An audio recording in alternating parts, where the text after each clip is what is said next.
진성여왕과 활 잘 쏘는 거타지.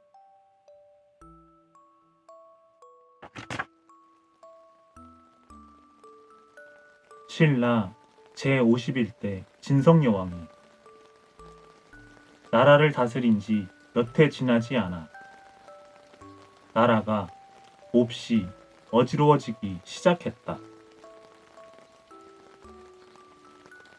진성여왕이 자신의 유모인 부호 부인과 그녀의 남편인 위홍 등 서너 명의 신하들만을 유난히 아꼈기 때문이다.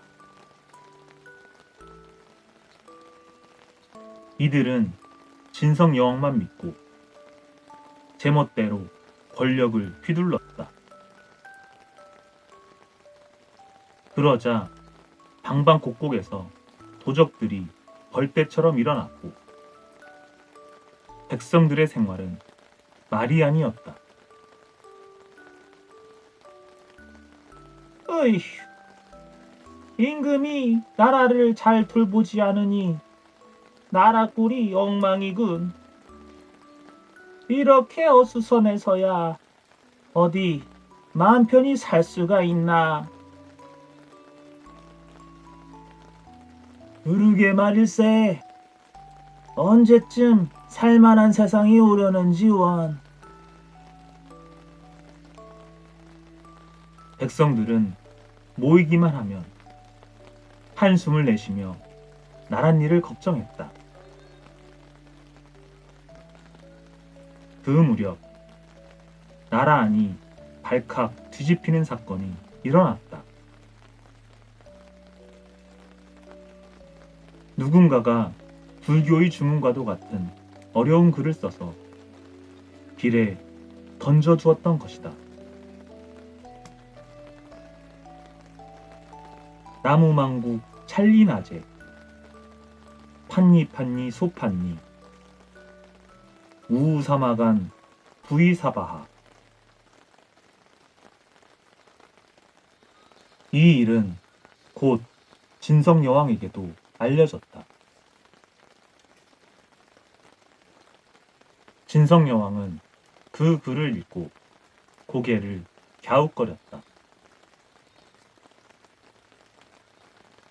이게 무슨 뜻인지 아는 사람이 있으면 말해보시오. 그러자 신하 한 사람이 앞으로 나섰다. 나무망국이라는 것은 머지않아 나라가 망할 것이라는 뜻이며 찰리나제라는 말은 여왕님을 가리키는 것이옵니다. 아니, 그렇다면 나 때문에 나라가 망한다 이 말이오. 진성여왕은 얼굴을 찌푸리며 소리쳤다. 이런 고약한. 어서 계속해 보시오.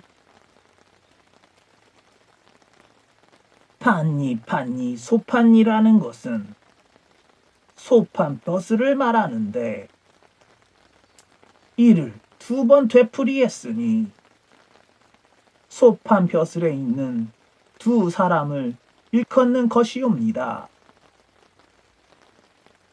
또 우사마가는 임금님께서 늘 곁에 두시는 서너 명의 신하를 가리키는 것이고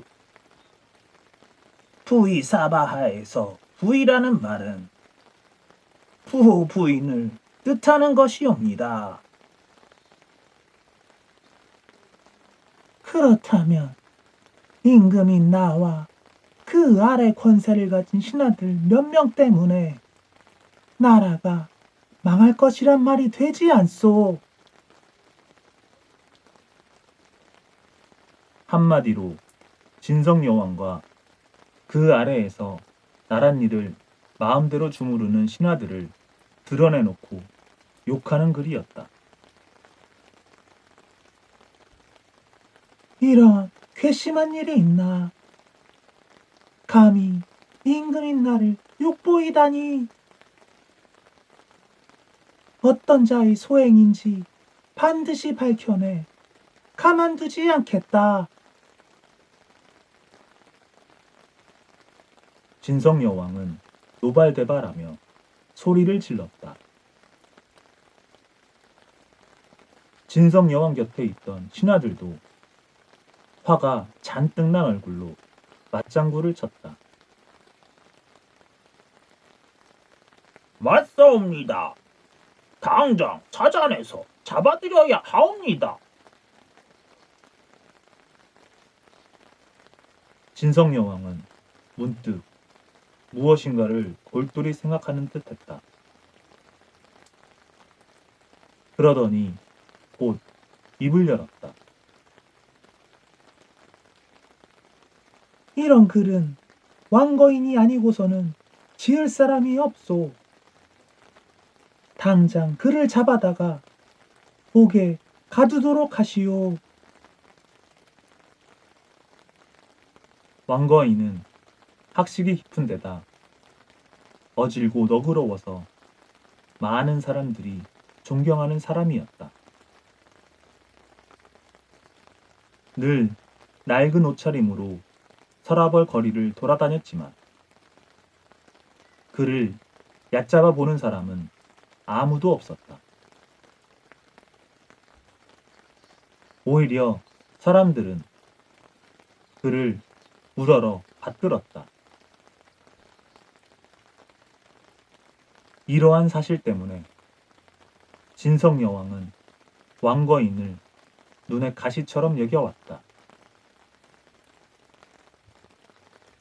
군사들은 진성 여왕의 명령에 따라 왕거인을 옥에 가두었다. 왕거인은 너무나 억울해서 하늘을 우러르며 시를 지었다. 연나라 태자, 단의 피 어린 눈물 무지개가 해를 뚫고 주연이 가슴에 품은 슬픔으로 여름에도 서리가 내리네. 지금의 불우한 내 신세도 그들과 다름이 없으니 하늘이여 어찌 아무런 노여움도 보이지 않는가. 그러자 왕거인이 시에 대답이라도 하듯 갑자기 하늘에서 벼락이 떨어지더니 감옥을 부수었다. 왕거인이 도망쳤다는 사실을 알게 된 진성 여왕은 몹시 화가 났지만 하늘이 무서워 참을 수밖에 없었다. 얼마 후 진성 여왕의 막내 아들 양패가 중국 당나라에 사신으로 가게 되었다. 당시 신라에서 당나라로 가려는 사람들에게는 큰 골칫거리가 하나 있었다. 수백제의 해적들이 백기를 맞고 노략질을 일삼았기 때문이다. 양패는 국리 끝에 활 잘 쏘는 군사 50명을 뽑아 배에 태우고 길을 떠났다. 이윽고 배가 곡도라는 곳에 이르렀을 때였다. 느닷없이 회오리 바람이 불면서 파도가 거세졌다. 안 되겠다. 섬 가까이에 배를 대자. 높은 파도로 뱃길이 막히다. 양패는 섬에 배를 대고 파도가 잠잠해지기를 기다렸다. 하지만 열흘이 지나도록 물결은 잠잘 줄을 몰랐다. 양패는 걱정이 되어 점을 치게 했다. 한참 동안 점을 치던 사람이 드디어 입을 열었다. 섬 한가운데에 신령스러운 연못이 있는데 그곳에 제사를 지내야만 합니다. 사람들은 부랴부랴 연못에 제사를 올렸다. 그러자 신기하게도 연못물이 한길남짓 솟구쳐 올랐다. 그 모습에 모두들 깜짝 놀랐다. 그리고 연못은 이내 잠잠해졌다. 그날 밤이었다. 양패의 꿈에 수염이 허연 노인이 나타나 말했다. 활 잘 쏘는 사람을 한 명 섬에 남겨두시오. 그러면 파도도 잠잠해지고 당나라 쪽으로 부는 바람도 얻을 수 있을 것이요. 노인은 말을 마치자 감쪽같이 사라져버렸다. 양패는 잠에서 깨어나 사람들을 불러 모았다. 그러고는 꿈 이야기를 하며 물었다. 누가 이 섬에 남아있겠소? 사람들은 서로 눈치만 보며 쉽게 입을 열지 못했다. 그때 누군가가 말했다. 나무 조각 50개에 각자 이름을 적은 다음 물에 띄워서 나무 조각이 가라앉는 사람이 섬에 남는 걸로 합시다. 사람들이 모두 찬성했다. 모두들 설마하는 마음으로 나무 조각을 물에 띄웠다. 그러자 신기하게도 나무 조각 하나만 물에 가라앉는 것이었다. 그 나무 조각의 주인은 바로 거타지였다. 약속대로 그는 혼자 섬에 남기로 했다. 잠시 후 배를 다시 바다에 띄우자 거짓말처럼 물결이 잠잠해지면서 당나라 쪽으로 바람이 불기 시작했다. 배는 바람을 타고 미끄러지듯 앞으로 나아갔다. 아, 이제 혼자구나. 어떻게 하면 좋을까? 거타지는 근심스러운 표정으로 힘없이 서 있었다. 그때 갑자기 연못에서 웬 노인이 불쑥 나왔다. 거타지는 소스라치게 놀라며 물었다. 당신은 누구요? 놀라지 마시오. 난 서해의 용인데 그대에게 부탁할 것이 있어.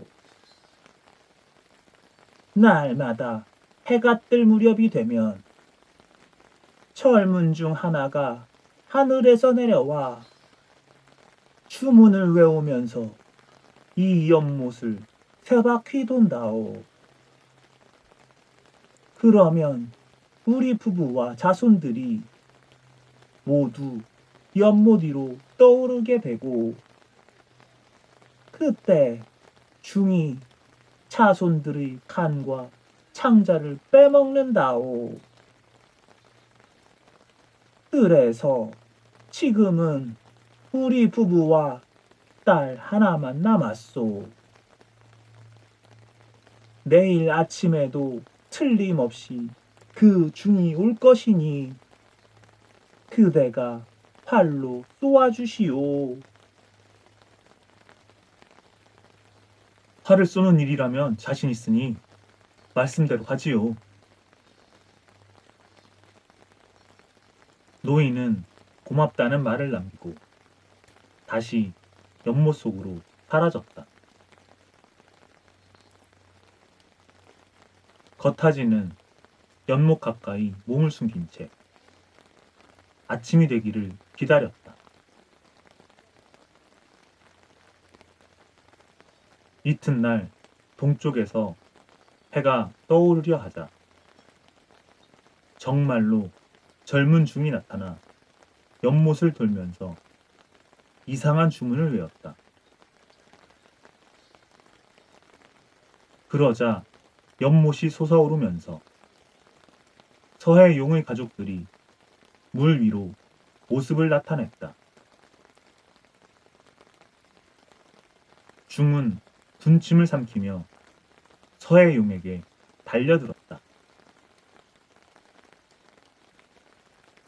겉하지는 이 순간을 놓치지 않고 얼른 활 시위를 당겼다. 화살은 바람을 가르며 날아가 정확히 중을 맞췄다. 으악! 캬!